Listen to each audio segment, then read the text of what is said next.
While every homestead in the Yukon was busy building a mansion to prove their success, Elias Thorne was building a box so small his neighbors openly called it a coffin. They laughed at him in August, but when the temperature dropped to 40 below in January, the laughter stopped, and they realized a terrifying truth. Elias wasn't the one who had built a coffin for his family. They were. The Yukon River Valley, Alaska, August 1898. While every prospector and settler in the valley was busy constructing the largest log structures their timber claims would allow, Elias Thorne was doing something that made his fellow frontiersmen openly question his sanity. The 42-year-old former seal hunter was building a cabin so diminutive that a grown man could touch opposite walls without fully extending his arms. Furthermore, he was lowering the ceiling to barely 7 feet, despite standing over 6 feet tall himself. One neighbor declared he was building a coffin for his family, 6 people in a space fit for 2. But Elias wasn't building a coffin. He was building a survival machine. Elias Thorne had arrived in Alaska in the spring of 1895, fleeing a famine-struck region of northern Europe. He had spent 20 years hunting seals on the shifting ice packs, hauling catches from waters so cold that exposed skin froze in minutes. He lived in wooden huts so efficiently designed that a single small oil stove could keep 8 men warm through Arctic nights. Those hunting huts had taught Elias something that American settlers had never learned. Size was the enemy of warmth. The larger the space, the more heat required to fill it. The more heat required, the more fuel consumed.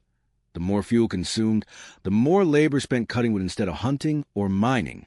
In the Arctic, efficiency wasn't a preference. It was survival. America had initially seduced him with space.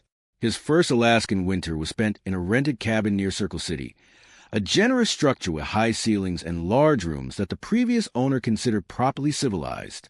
Elias's wife, Elena, loved the openness. After years in cramped quarters, their 4 children ran through the rooms with delight. But when December arrived, the cabin became a hungry beast. Heat from the stove rose to the 10-foot ceiling and stayed there, leaving the family shivering at floor level. The large windows radiated cold inward. Elias burned through his entire woodpile by February and spent the final weeks of winter scavenging deadfall, exhausted, only to feed a stove that could never satisfy the cabin's appetite. The experience haunted him. He measured that rented cabin obsessively, comparing it to the hunting huts of his youth. The numbers told a damning story. An Arctic hut housed 8 men in roughly 600 cubic feet of space, 75 cubic feet per person. The Alaskan cabin housed 6 people in 2,400 cubic feet, 400 cubic feet per person. 5 times the volume per occupant meant 5 times the air to heat and 5 times the fuel consumed. Moreover, 8 hunters generated roughly 8,000 BTUs of body heat per hour in a small space, enough to maintain warmth without a fire. In the large cabin, the family's 6,000 BTUs dispersed into 2,400 cubic feet, diluted to meaninglessness. By the spring of 1898, Elias had staked a claim on timbered land near the Yukon. Elena expected a spacious home, a reward for their hardship. Elias, however, planned to build the smallest cabin his family could physically occupy. The argument started before the first tree fell. Elena, having endured steerage in rented shacks, wanted room for the children to grow. Sarah's 13, she argued. She cannot share a bed with her brothers forever. Elias replied that Sarah would have her own sleeping shelf built into the wall with curtains, just like the hunting huts. This is not a hut, Elena countered. It is a home. Elias held firm. A home that stays warm without burning us into poverty.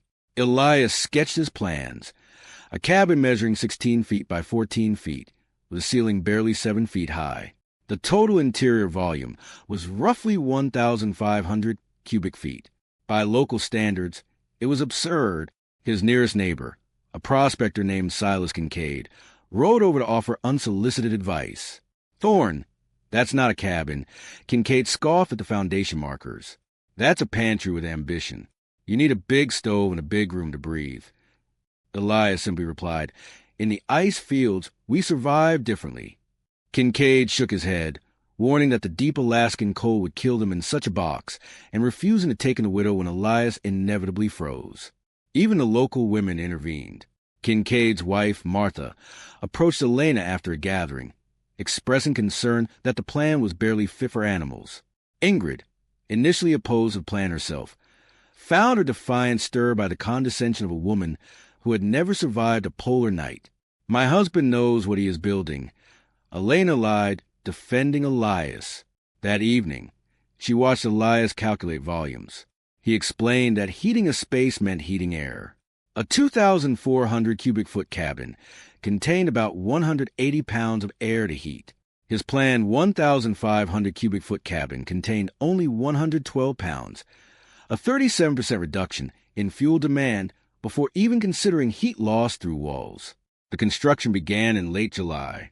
Elias worked alone, felling spruce trees and selecting logs a uniform 8-inch diameter, thick enough for insulation, thin enough not to waste interior space. The foundation was simple river stone. The walls rose quickly, notched with the precision of a master carpenter. He stopped at 7 logs high, creating a low, 7-foot ceiling. He roofed it with sod over birch bark, a heavy insulation layer that pressed the walls tight. Inside, he built sleeping shelves vertically to save floor space and installed a small cast-iron stove centrally. He added a heavy wool curtain to divide the sleeping quarters, reducing the nighttime heating volume to a mere 600 cubic feet. By November, the thorn box was a joke of the territory. Locals bet on when the family would flee. Silas Kincaid, whose own cabin boasted 10-foot ceilings and over 3,000 cubic feet of space, laughed when he saw Elias's modest 3-cord woodpile.